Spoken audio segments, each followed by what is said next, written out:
Today we are going to talk about a little bit about cities and how trade is both highly influenced by urban dynamics and simultaneously a necessary condition for their existence and development. The best approach to easily understand this two-way relationship is through history. See, the first cities appeared about 8,000 years ago, essentially by a combination of advances, usually summarized under the term Neolithic Revolution. This meaning the adoption of farming and animal husbandry.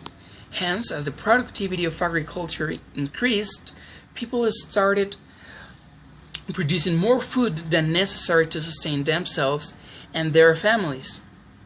At the same time, technological advances enabled cities to produce specialized goods and served as centers for trade. And in return, the food surplus produced in rural areas could be used to sustain an urban population that was no longer directly engaged in food production, but more in the supply of the needs that arose from this new lifestyle. This allowed the appearance of a growing division of labor that made and still makes urbanization possible. However, the existence of food surplus alone was not sufficient for the advent of cities. Of course, management of water and sewage were no less fundamental to urban life. Neither were institutions, governance structures, and economic mechanisms.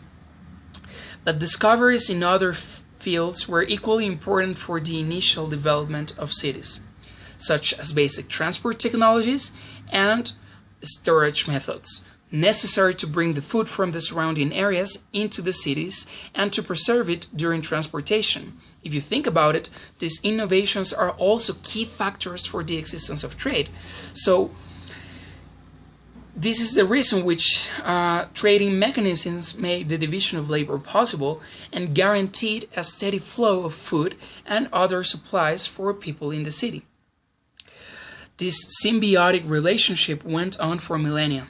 As cities got bigger, culturally more advanced, and more powerful, trade also became the most lucrative economic activity, the cause of bloody wars, and the main source of wealth for nations.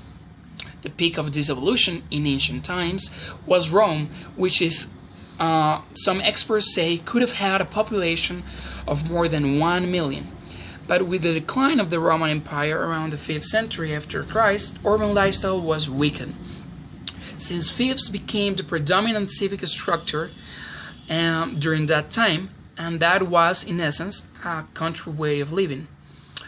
This shift also put trade into a lethargic state of which wouldn't totally wake up until the Crusades and the arrival of the lower Middle Age. And here is where it gets really interesting.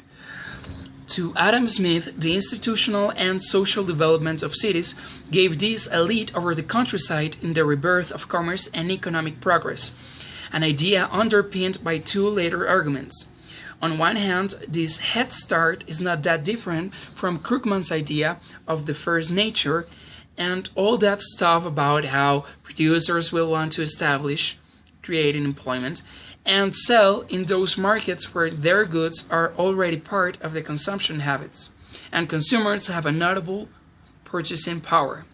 On the other, we have the Ricardian concept of comparative advantage, which is in the case of cities, can be reinforced with the presence of economies of scale and economies of agglomeration, both features that can't be achieved in the magnitude of cities, and that's the main reason why cities did and still do better than the countryside, and why trade is mostly urban-oriented. It's not the same to sell and distribute 10 million roses in rural areas, which have low density, than to do it in, say, Bogota's downtown. It is evident that this will be more costly in the former scenario, due to longer trips from buyer to buyer. So when you wonder why wages, and usually profits too, are greater in the city than in the countryside, you now will know from this brief history that a big part of that social gain is thanks to the effects of trade, and that it simultaneously benefits from the positive externalities that come from economies of scale and the already existing large markets. In the next episode, we'll discuss why some cities are more successful than others and how nowadays they are competing for the world's best human capital.